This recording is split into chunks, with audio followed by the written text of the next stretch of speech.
Brown sugar নামে একটি ছোট বাক্সানাকে তার মা ফেলে দিয়েছিল, কারণ সেটি মোটেও হিংস্র দেখাতো না। বাবা মা না থাকায় অন্য বাঘেরা প্রায় তাকে উত্ত্যক্ত করত। তাই দেখভালকারীরা সিদ্ধান্ত নিল তাকে হাতে ধরে বড় করবে। পানি পান করার সময় ব্রাউন সুগার সতর্ক থাকেন, কিন্তু মোটেও ভয়ঙ্কর নয়। গরম একেবারেই পছন্দ করে না, তাই পুরো শরীর পানিতে ডুবিয়ে রাখে।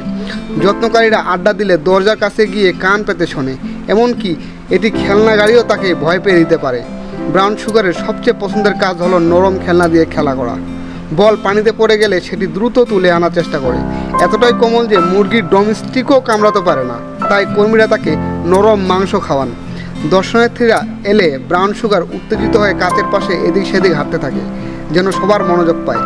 কাচের ওপার প্রান্তে থাকা অতিথিদের সঙ্গেও খেলাধুলা করে ও লাফালাফি করে। প্রচুর উদ্যমী হলে এটি তেমন চটপটে নয়। লাফ দিতে গিয়ে বা এমনকি কাঠের বিমের উপরেও হাঁটার সময় প্রায় পড়ে যায়। আপনি কি এমন একটা বাঘখানাকে পজ মানাতে চান?